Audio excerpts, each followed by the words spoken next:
광주에 시간당 60mm가 넘는 폭우가 또다시 쏟아졌습니다. 나흘 만에 또 피해를 본 주민들은 그야말로 망연자실해하고 있습니다. 나주 혁신산단 인근에 에너지 스마트 국가산단 개발이 추진돼 에너지밸리 조성 사업이 탄력을 받게 됐습니다.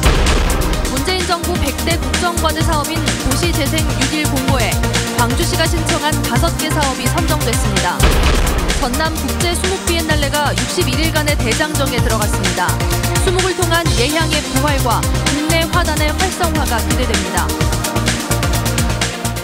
여러분 안녕하십니까? 광주 MBC 뉴스데스크입니다. 나흘 전 시간당 60mm 이상의 많은 비가 내렸던 광주에 오늘 또다시 폭우가 쏟아졌습니다. 간신히 복구 작업을 마무리한 피해 주민들은 또다시 내린 비에 망연자실했습니다. 보도에 우종훈 기자입니다. 마치 폭포수가 떨어지는 것처럼 건물 지하에 물이 들어찹니다. 허벅지까지 물이 찬 도로에선 시민들이 힘겹게 발걸음을 옮깁니다. 하늘에 구멍이라도 난 듯 쏟아진 폭우에 광주 시내 곳곳이 물바다로 변했습니다. 이게 가다가 차가 조금씩 힘이 약해지더니 그냥 갑자기 멈춰버렸어요. 갑자기 멈추고 시동이 꺼지더니 이제 시동 걸리지도 않고 기어 변속도 안 돼가지고 밀지도 못하고 지금. 특히 최근 내린 폭우에 간신히 복구 작업을 마무리한 주민들은 하늘이 원망스럽습니다. 이곳 맨션 지하에는 지난 27일 내린 비로 도구 등을 치우는 작업을 벌였지만 오늘 내린 비로 다시 성인 무릎 높이까지 물이 들어찼습니다. 주민들은 일상생활로 돌아오자마자 또다시 상가와 집이 잠기면서 삶의 의욕을 잃었습니다. 너무나 지겨워서 이제 지쳤어요.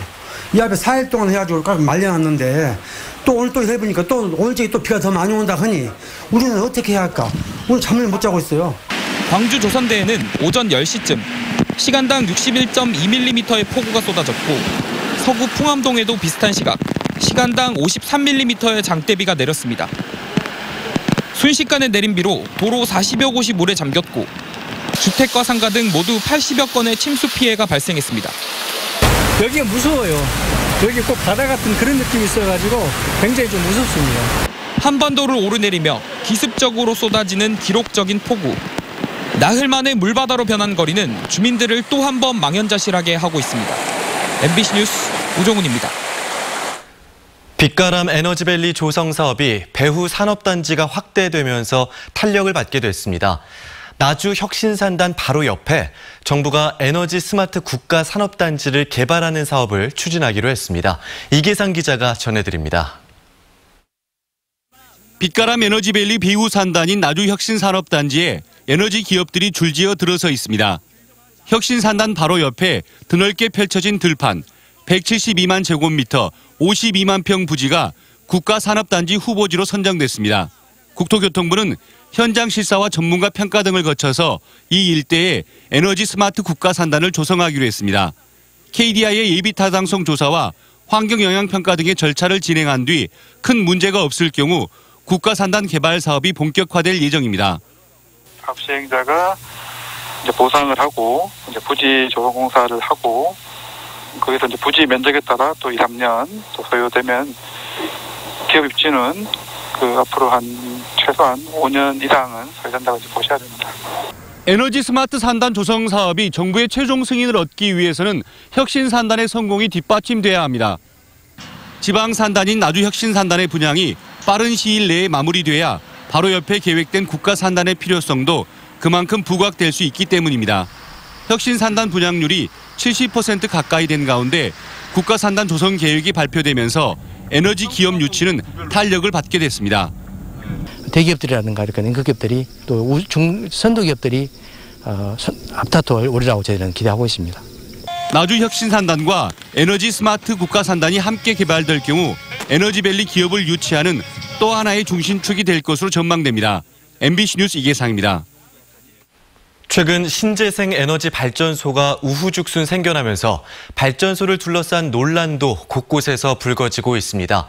애매한 법 조항이 논란을 부추기고 있다는 지적이 나옵니다. 조희원 기자가 전해드립니다. 현재 고흥군에서 가동 중인 상업용 태양광 발전 사업장은 모두 610곳. 정부의 신재생에너지 보급 활성화 사업이 본격적인 궤도에 오른 지난 2010년부터 사업장은 대폭 늘어났습니다.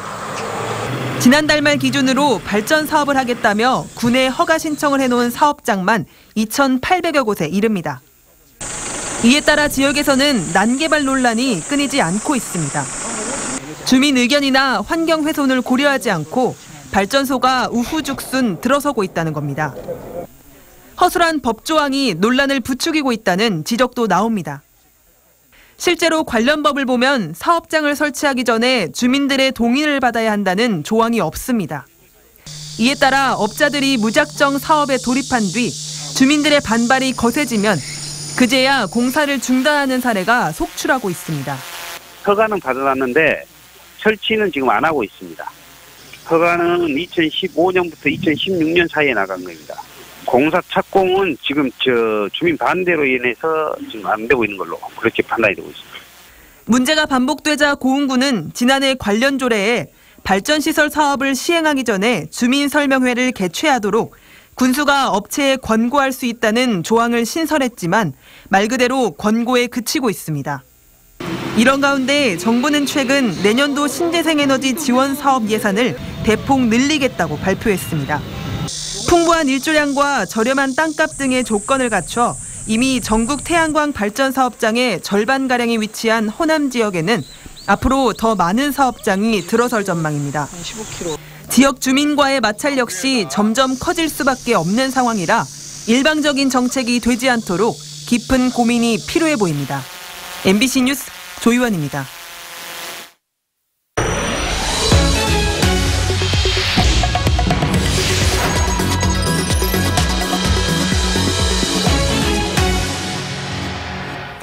전남 국제 수목 비엔날레가 개막했습니다. 2달 동안 열리는데요.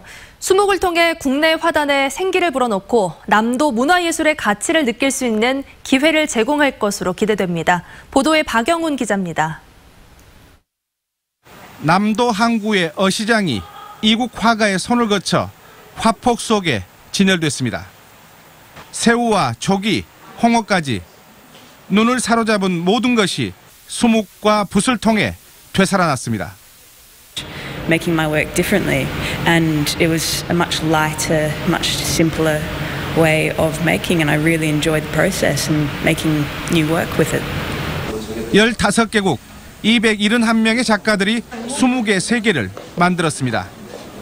남종화의 본산인 진도 울림산방 등 전남 목포와 진도의 6개 전시관 그리고 특별전이 열리는 도심의 옛 건물까지 모두 300여 점의 작품이 선보이고 있습니다.